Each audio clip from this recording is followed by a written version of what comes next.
Assalamualaikum warahmatullahi wabarakatuh. Waalaikumsalam warahmatullahi wabarakatuh.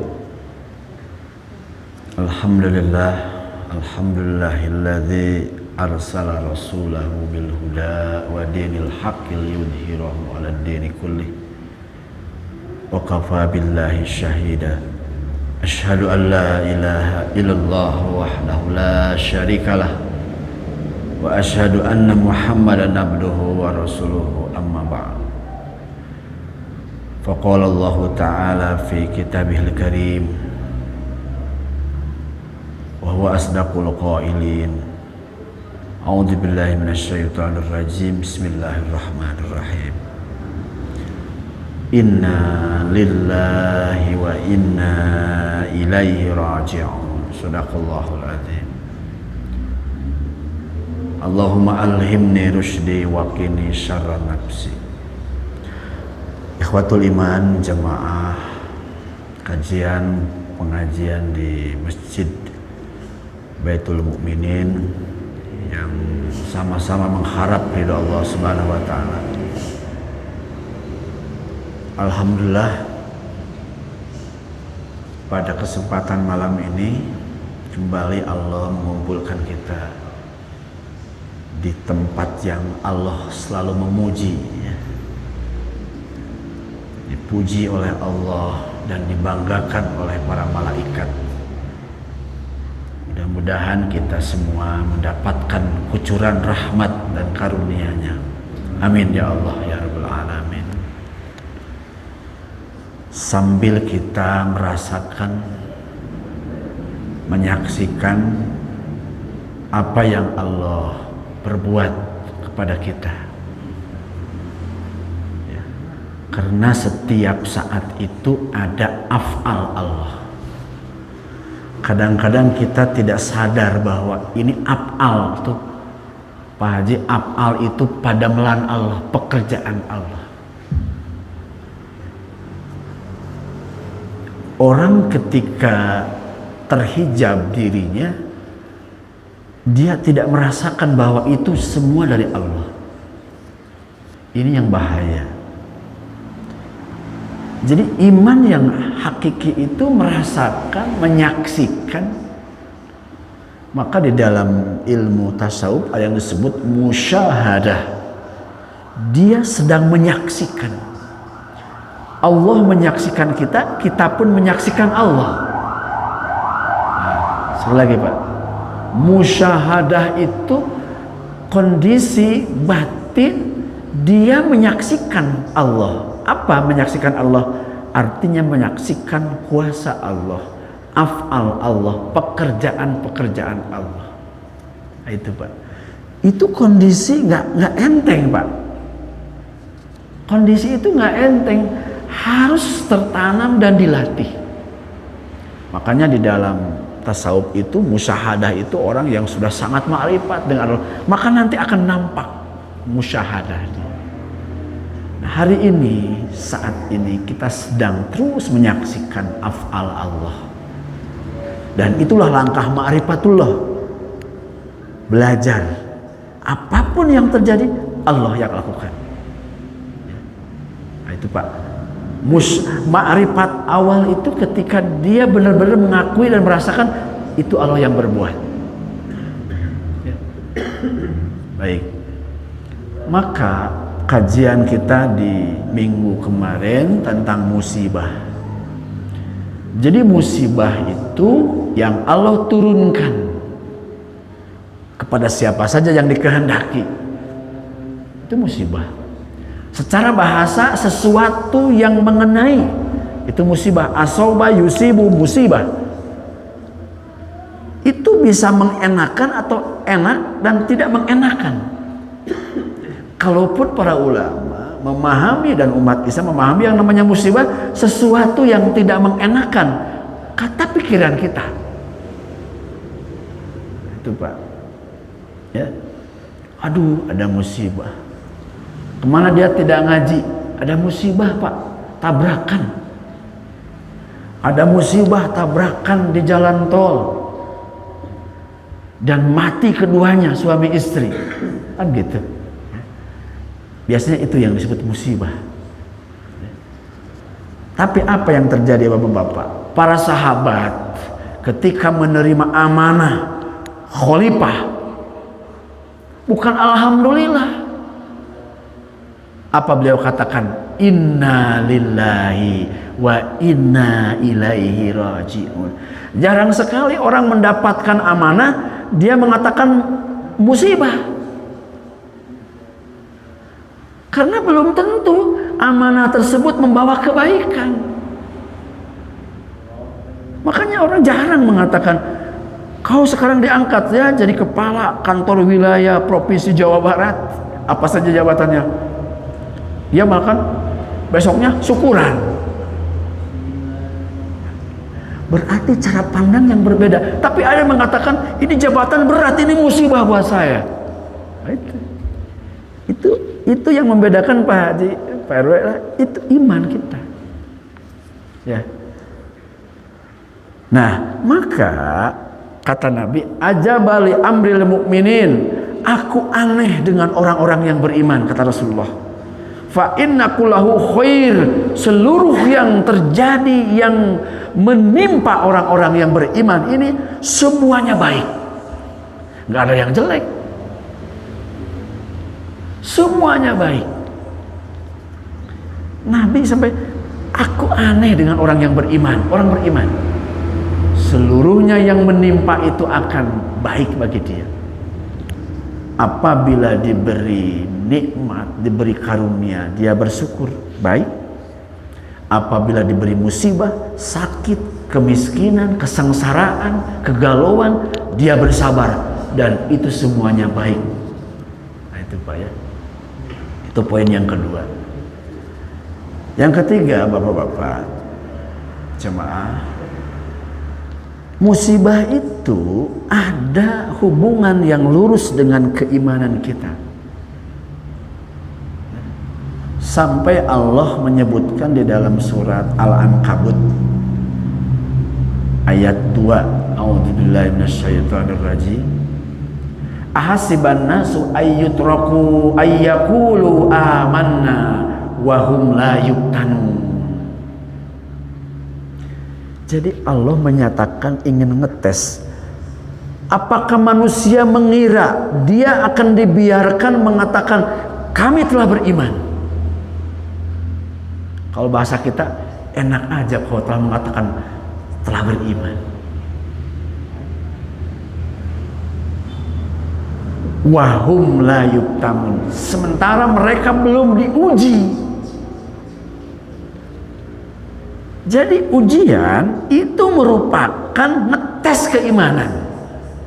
Jangan berani-berani mengatakan aku telah beriman sebelum kau diuji. Itu maknanya. Ya. Maka di dalam tafsir adzannasu ayyutraku, ya, dia akan dibiarkan saja bi ghairi ikhtibarin wala ibtila'in. Dia akan dibiarkan menyatakan kami telah beriman sementara belum ada ujian yang diberikan kepada dia. Jadi bapak-bapak jemaah semua, ketika datang musibah itu kita harus berbahagia. Alhamdulillah, saya telah dites. Ya. Bi ghairi ikhtibarin wala ibtila'in, kata Al-Baghawi. Ayyaqulu amanna, kami telah beriman, wahum la yuftanun, mereka la yubtiluna fi amwalihim wa anfusihim. Dalam tafsirnya, mereka belum diuji, belum dites baik dari hartanya maupun dirinya. Kasih gelisah, diberi masalah, goncang jiwanya. Ada berkaitan dengan harta, karena harta dan jiwa ini bagian terpenting di hadapan Allah. Orang berjihad dengan harta dan jiwanya. Ketika Allah berikan ujian, diuji dari hartanya, diuji dari jiwanya. Hati-hati Pak. Maka ada orang tiba-tiba dikasih musibah, habis hartanya. Lagi ngetes, tiba-tiba diberikan ujian sakit yang parah.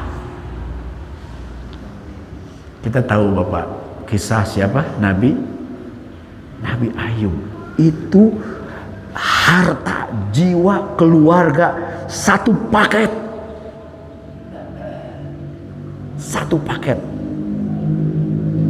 Tes dulu. Harta habis, anak meninggal semua, ketimpa reruntuhan. Setelah itu istri muda meninggalkan. Tilu apa? Setelah itu apa? Dikasih sakit 4. Dalam riwayat sampai 7 tahun Pak. Jadi kalau sakit 7 hari mah itu enteng. 7 bulan enteng juga. Ada yang 7 tahun. Setelah dikasih musibah sakit apa-apa, tidak tanggung Allah, diasingkan dari kampungnya. 5 ujian terus Allah berikan dari sisi jiwanya, dirinya, keluarga, hartanya Allah uji. Nah ini Pak. Jadi kisah-kisah para nabi itu begitu. Makanya Nabi pernah ditanya oleh para sahabat, "Ya Rasulullah, siapa orang yang paling berat ujiannya?" Al-Anbiya, para nabi. Kemudian para sahabat, para tabi'in, terus orang-orang yang beriman. Baik Pak. Kalla lanakhtabarannahum liyubayyinal mukhlis minal munafiq. Ketahuilah dengan ujian ini Allah ingin mengetes mana orang yang ikhlas, mana orang yang munafik. Jadi ujian ini dalam tafsir ini ingin membandingkan orang yang ikhlas dan orang yang munafik. Ngeri Pak. Jadi ketika ada ujian dia ikhlas, oke, dia orang beriman. Ketika dikasih musibah dia tidak terima, munafik. Wasadiq minal kazib, apakah dia benar imannya atau bohong imannya? Maka pada ayat yang ketiganya, walaqad patannal ladzina min qablihim, sungguh kami telah memberikan ujian yang berat orang-orang sebelum kita. Fal ya'lamanallahu allazina shadaku. Allah ingin tahu mana orang yang sodaku, benar-benar imannya padaku. Wala ya'lamanal kazibin, dan Allah ingin tahu mana orang yang berbohong. Ada berbohong naon Pak? Ciri apa? Ayatul munafiki salah satu idza haddasa kadzdzaba wa idza wa'ada akhlafa wa idza tu'mina khana. Kata Nabi, ciri orang munafik itu ada 3. Apabila dia bicara berbohong, apabila berjanji ingkar, dan apabila diamanati dia berkhianat. Jelas sekali Pak, ayat 2 dan 3 ini Allah ingin tahu sodaku, orang yang benar, dan minal kadzibin, orang-orang yang berbohong dalam dirinya, menyatakan iman. Wa qala al-a'rab, satu ketika datang Arab jahiliyah, Arab Badui, amanna, datang ke Nabi, wahai Rasulullah, kami telah beriman. Apa kata Allah? Kul, katakan oleh Muhammad, lam tu'minu, kamu sekalian belum beriman. Walakin kulu aslamna, kamu jangan mengatakan kami telah beriman, tapi katakan saja saya telah Islam. Wala ma yadkhulul imanu fi qulubikum, sampai iman ini masuk ke sini. Tempat iman ini. Jadi Allah tahu saat itu datang orang Arab Baduy, ya Rasulullah kami telah beriman. Muhammad sampaikan dia. Jangan kau katakan seenaknya saja kau telah beriman. Walama yadkhulul imanu fi qulubikum, sampai iman ini masuk meresap ke dalam hatimu. Cukuplah katakan aslamna, cukuplah kami Islam, bersyahadat dia. Udah begitu. Ini Pak, ini kasus-kasus ayat-ayat ini ternyata Allah ingin membuktikan mana keimanan kamu. Ya. Baik, ini Al-Ankabut ini mencoba ingin melihat kualitas keimanan kita. Jadi Pak, keimanan kita jangan-jangan masih dipertanyakan oleh Allah sebelum diberi musibah. Nah, maka di sini walaqad fatanal ladzina min qablihim, yakni al-anbiya, para nabi, wal mu'minin, orang-orang yang beriman. Jadi dulu Allah berikan ujian siapa? Para nabi dan orang-orang pengikut para nabi, yaitu orang-orang yang beriman. Nah gitu Pak. Jadi itulah kondisi kita ketika menghadapi musibah. Jadi itu adalah sedang ngetes keimanan kita. Jadi bapak-bapak nanti akan bicara bukan begini, innalillahi wa inna ilaihi raji'un, tetapi kita akan mengatakan alhamdulillah ya Allah, terima kasih ya Allah. Itu ketika Nabi Adam diusir dari surga, itu kan musibah Pak, musibah ya. Lagi enak-enaknya dengan Siti Hawa, tiba-tiba Adam, kau keluar, kau tidak pantas tinggal di sini, keluar kamu.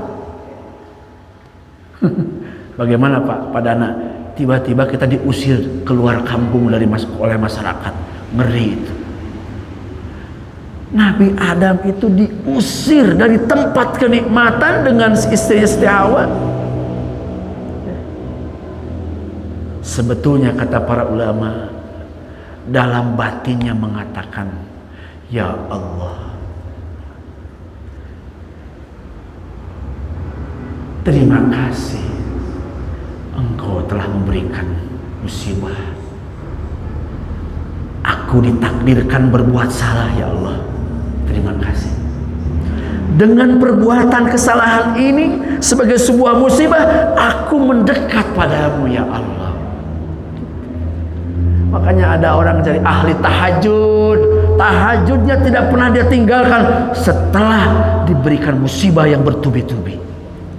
Kata Allah, dia ini akan dekat dengan aku, harus diberi ini, gitu Pak. Jadi Allah sudah tahu, ya, sudah tahu orang ini supaya iman, supaya dekat dengan Allah, maka dikasih ini musibahnya, dikasih kebahagiaan terus ya.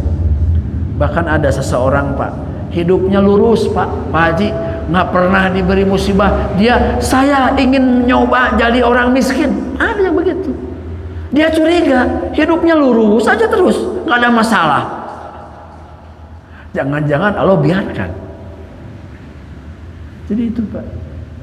Maka tadi Nabi Adam mengatakan dalam jiwanya sebetulnya, ya Allah, terima kasih ya Allah, aku ditakdirkan. Karena amal Pak, amal itu takdir Pak. Ada 4 kan yang Allah takdirkan ketika kita di alam rahim: rezeki, kematian, bahagia dan sengsara, dan amal. Nah, hari ini bapak-bapak hadir di sini di majelis ilmu ini takdir Allah Pak, takdir baik. Jangan aneh, kenapa ya yang ngaji nggak banyak ya? Jangan aneh. Ingat, bukan musibah saja, sakit ya, diberi penderitaan, bukan. Termasuk amal kita pun takdir Allah. Allah sudah catat. Nah, itu Pak ya. Nah ini, jadi ini penting sekali kita. Jadi hari ini kita sedang merasakan, oh ini af'al Allah, perbuatan Allah. Nah, di dalam Al-Quran Bapak-Bapak, jadi ayat yang paling terkenal itu surat Al-Baqarah 156 ya. Yang tadi potongan ayatnya telah kita sampaikan, tadi saya baca. Jadi bagaimana Allah menurunkan berbagai bencana ujian. Wala nabluwannakum bisyai'im minal khawf, nguji, dan pasti Pak, kami akan menguji manusia. Minal khawf, rasa khawatir, takut terlulus, takut terkebayar, takut terkabere, takut tidak dapat pekerjaan, takut sulit cari pasangan. Khauf. Minal khawf wal ju', apa ju'? Wala nabluwanakum bisyai'in minal khawfi wal ju', apa ju'? Kelaparan. Lapar. Kekurangan makanan. Wa naqsim minal amwal, kekurangan harta. Wal anfusi was samarat, kekurangan buah-buahan jiwa, ditinggalkan kematian. Wa basyiris sabirin. Nggak ada lagi sikap yang terbaik, sabar.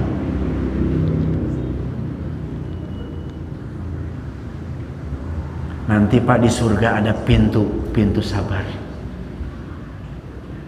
Puasa. Kenapa orang puasa? Sabar. Jadi ngetes kesabaran kita, puasa enggak? Puasa. Orang lain pada makan, dia diam. Jadi nisfus sabri, as-saum nisfus sabri, orang sabar. Sampai Allah menyatakan orang-orang yang sabar itu nanti apa? Di akhirat pahalanya bi ghairi hisab, tanpa batas, unlimited. Masya Allah. Maka di dalam keterangan yang lain, sabar dibagi tiga. Fi ta'atillah, dalam ketaatan. Yang kedua, fi ma'siyatillah, di dalam meninggalkan maksiat. Dan fi musibah, dalam ketaatan, dalam musibah, dan di dalam ketaatan, musibah, dalam ketaatan, dalam musibah, dalam maksiat. Tiga, harus sabar. Nah, maka Allah menyatakan wa basyiris sabirin, berilah kabar orang-orang yang sabar. Alladzina idza asabathum musibah qalu inna lillahi wa inna ilaihi raji'un. Siapa yang sabar? Nah, ini ayat. Orang yang sabar itu, Bapak-bapak, ini ayat ditafsirkan dengan ayat wa basyiris sabirin, beri kabar orang-orang yang sabar. Nah, ayat selanjutnya menafsirkan siapa yang sabar itu, allazina idza asabathum musibah qalu inna lillahi wa inna ilaihi raji'un. Itu aja. Itu mereka yang apabila diberikan musibah, segera dia mengatakan inna lillahi wa inna ilaihi raji'un. Kami milik Allah dan kami akan kembali ke Allah. Awas, hati-hati Pak. Anak, harta, pasangan kita itu bagian dari ujian Pak. Awas, hati-hati. Innama min amwalikum wa azwajikum, min auladikum wa azwajikum aduwalakum. Satu ketika anak dan pasangan kita akan menjadi musuh kita. Satu ketika. Hati-hati. Jadi Allah sudah menyiapkan. Ada sebuah riwayat Pak. Jadi ada istri Nabi yang namanya Ummu Salamah. Siapa Pak? Ummu Salamah. Berarti suaminya siapa? Abu Salamah. Jadi ada yang namanya Ummu Salamah dan beliau menjadi salah satu istri Rasulullah Sallallahu Alaihi Wasallam. Jadi ini kisahnya. Ini kisah dari ini. Al-Baghawi mengutip hadis ini ketika menafsirkan Al-Baqarah tadi. Inna lillahi wa inna ilaihi raji'un. Sebetulnya itu doa belum tamat, Pak. Ada lagi nanti doanya. Ya. Nah, kisahnya begini, Pak. Annaha qalat sami'tu Rasulullah sallallahu alaihi wasallam. Kata Ummu Salamah, aku mendengar Rasulullah SAW bersabda, ma min musibatin, tidak ada sebuah musibah tusibu abdan, yang akan menimpa kepada seorang hamba. Fayaqul, maka si hamba itu mengatakan inna lillahi wa inna ilaihi raji'un. Ya. Kemudian ada lanjutannya, Allahumma uzurni, apa? Ujurni fi musibati. Boleh, Pak? 1, 2, 3. Allahumma ujurni fi musibati. Sekali lagi. Allahumma ujurni fi musibati wahlub li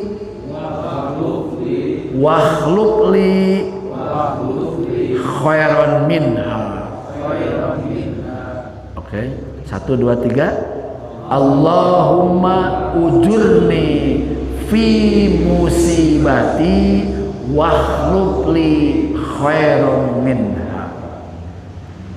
Itu kata Nabi, illa ajarahullahu fi musibatihi, kecuali Allah akan memberikan pahala. Ieu mah keur mah dibere musibah ripuh, kata mah teu meunang pahala, rugi 2 kali. Kepada mereka yang tidak menerima dengan musibah, tidak ikhlas. Tidak ikhlas. Masya Allah. Hilang motor. Sakit ya. Besoknya bukan hilang motor, istrinya hilang, mati. Ngeri ya. Awas, hati-hati ya. Allah. Illa ajarahullahu fi musibatihi wa akhlafa lahu khairan minha, kata Nabi. Allah akan menggantikan pada dia sesuatu yang lebih baik dari yang telah dia miliki. Makanya wabdilhu khairan min darihi wa azwajan khairan min jaujihi. Kan ada doa kan? Ya Allah, gantikan ketika suaminya meninggal, ada doa, gantikan dia pasangannya yang lebih baik. Seolah-olah doa itu nyuruh kawin lagi. Pokoknya bukan itu. Doanya begitu teksnya. Gantikan pasangan yang lebih baik. Baik, ya. Nah, ini Bapak-bapak hadirin, lama tawafa Abu Salamah, kata beliau, ketika Abu Salamah meninggal, kata Ummu Salamah nih, ketika suaminya meninggal, dia yang menyatakan azamallahu li, Allah telah menyiapkan penggantinya untuk aku. Ini kalimat dari orang yang beriman. Ketika datang musibah, ketika suami yang dia cintai meninggal, ini Abu Salamah itu yang ikut berperang dengan Nabi, tapi beliau tidak mati dalam peperangan, tapi sakit. Ketika sakit, Rasulullah menjenguk kepada Abu Salamah, saat itu masih ada, dan istrinya, wahai Ummu Salamah, bacakanlah doa ini. Siap ya Rasulullah, diamalkan. Ketika dikasih doa oleh Nabi, langsung diamalkan, bukan dihafalkan saja. Bapak langsung amalkan yang tadi itu. Ya mah doa hayo teh ustaz teh apa acan numpuknya doa diamalkan teu. Jadi Ummu Salamah itu langsung mengamalkan ditalkin, langsung ditalkin nih Ummu Salamah doanya ya. Setelah mengatakan inna lillahi wa inna ilaihi raji'un, kemudian kau katakan Allahumma ujurni fi musibati wa akhluf li khairan minha. Langsung katalar saat itu, siap ya Rasulullah, diwiridikeun. Wirid terus Ustaz. Yang hebat Ummu Salamah dengan keimanannya, dia mengatakan azamallahu li, Allah sudah menyiapkan pengganti untuk aku. Faqultu Allahumma ujurni fi musibati wa akhluf li khairan minha. Tuluy we Pak, siapa Ummu Salamah ngawiridkeun. Saya belum meneliti berapa lama Ummu Salamah mengamalkan itu. Apa yang terjadi? Fa ahlafallahu li Rasulullah. Maka saat itu Allah menggantikan Abu Salamah dengan Rasulullah. Subhanallah. Padahal dalam riwayat, maaf, Abu Bakar melamar. Maklum ada janda baru. Ternyata para sahabat berlomba. Saya pernah membaca dalam kisahnya, Abu Bakar melamar. Aduh, punten.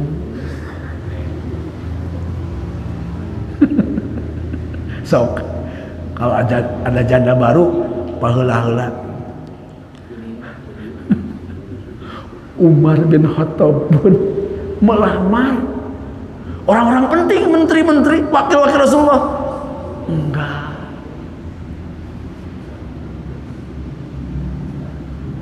Nggak tahu apakah Utsman melamar juga ya. Ternyata Ummu Salamah dengan tegasnya menolak lamaran-lamaran itu. Dan menolaknya itu pun sudah ditentukan oleh Allah. Jadi nolak itu ada petunjuk. Pancek urang mah, kenapa kamu tolak? Bodoh. Dia itu orang kaya. Makanya Pak, doa itu jangan melihat itu. Berikan pengganti yang terbaik menurut Allah. Itu beres, aman. Ya. Makanya khairun minha itu yang terbaik. Hilang motor tahun 80. Belikan yang terbaik berarti dapat motor tahun 2020. Itu. Kita itu kadang-kadang mengikuti pikiran kita. Maka sampai ini yang mencengangkan, azamallahu li, kata Ummu Salamah, Allah telah mengajamkan, merencanakan untuk kehidupan aku selanjutnya. Tidak tanggung-tanggung Ummu Salamah, Pak Haji, dilamar oleh Rasulullah SAW dan diangkat menjadi istri Rasulullah. Masya Allah. Itu ya. Jadi ini, nah, orang-orang yang seperti ini di dalam ayat selanjutnya, ulaika alaihim sholawatu mir rabbihim wa rahmah. Mereka yang mengatakan itu dengan penuh keikhlasan, dengan penuh pengakuan inna lillahi wa inna ilaihi raji'un. Penuh keimanan. Dia terima dengan ikhlas. Nah, inilah pintu rahmat akan diturunkan. Ulaika alaihim sholawatu mir rabbihim. Allah bersolawat, memberikan berbagai rahmat, warahmat, dan mereka termasuk wa ulaika humul muhtadun. Mereka orang yang mendapatkan petunjuk. Maka bapak-bapak, awali ketika ada musibah, kita harus imani dulu, ma asobabi musibatin illa biiznillah. Tidak ada musibah yang terjadi kecuali izin Allah, rencana Allah. Wa may yu'min billah. Nah, ini siapa yang langsung menerima, imani musibah yang terjadi, yahdi qalbah, Allah akan berikan hidayah. Apa hidayah? Berupa keikhlasan. Luas hatinya ketika menerima musibah, tidak ada sedikit pun marah. Nah, inilah rahasia, Pak, yang terkandung di dalam musibah-musibah. Maka musibah itu di belakangnya ada ribuan hikmah. Ya.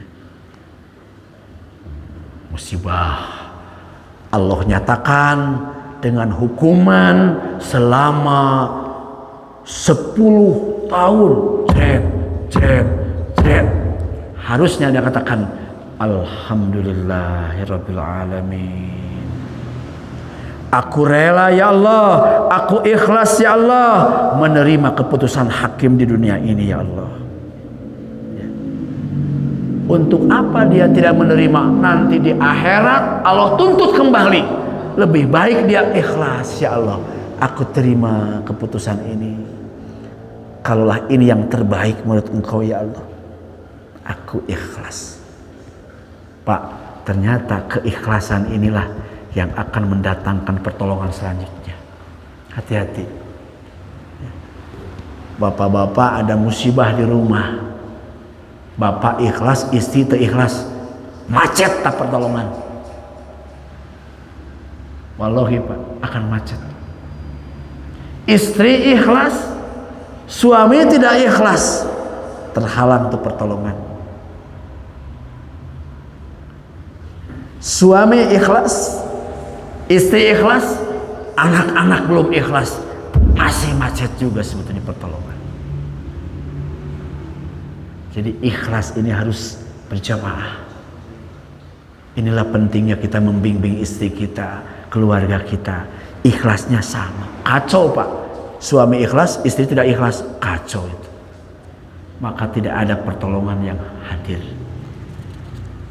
Ya. Makanya tadi katakan, kata Allah, seolah-olah saya ingin tahu mana yang ikhlas, mana yang munafik. Itu aja. Pesan Allah. Kata Al-Baghawi, mana yang mukhlis, mana yang munafik. Jadi kesimpulannya bapak-bapak, apapun musibah yang terjadi besok lusa yang akan menimpa diri kita, keluarga, bangsa dan negara kita, maka nggak ada lagi orang yang sabar. Dia mengatakan inna lillahi wa inna ilaihi raji'un. Kemudian apa berdoa? Allahumma ujurni fi musibati wa khlufli khairan minha. Ya Allah, berikan pahala ya Allah atas musibah ini, atas sakit ini ya Allah. Pak, di belakang itu sudah sederet hikmah-hikmah, ya, sederet hikmah-hikmah. Apa hikmah yang terjadi? Setelah kita diberikan musibah yang bertubi-tubi, ya Allah, alhamdulillah saya dijadikan ahli tahajud. Itu. Jangan-jangan ada orang yang sulit tahajud kecuali harus diberikan dulu ujian. Ada orang yang tanpa ujian juga musibah. Pak, ternyata Nabi pun berat-berat ujiannya. Masya Allah. Urusan dakwah, Nabi diberikan tantangan yang berat Pak. Mana orang yang ikhlas dan ketika dakwah disambut dengan lemparan batu dan kotoran onta? So, ustadz mana yang dia akan seperti Nabi? Ketika dakwah dilempari kotoran dan disakiti, maka Nabi dengan tersenyum. Nggak pernah Nabi melaknat. Itulah hebatnya Nabi. Ketika Nabi digoncang di keluarganya, maka Nabi pun kembali ke Allah. Dan Allah bereskan urusan keluarga Nabi. Begitu Pak. Jadi dalam kehidupan kita, musibah akan datang silih berganti. Dan itu semua sudah perencanaan Allah. Ma asoba min musibatin fil ardi wala fi anfusikum illa fi kitabin. Minggu kemarin tidak ada musibah yang terjadi pada dirimu, pada negaramu kecuali sudah tercatat di Lauh Mahfuz Allah. Shadaqallahul adzim. Mudah-mudahan Allah senantiasa membimbing kita menjadi orang-orang yang sabar dan orang-orang yang mendapatkan hidayah. Billahi fisabilillah. Assalamualaikum warahmatullahi wabarakatuh.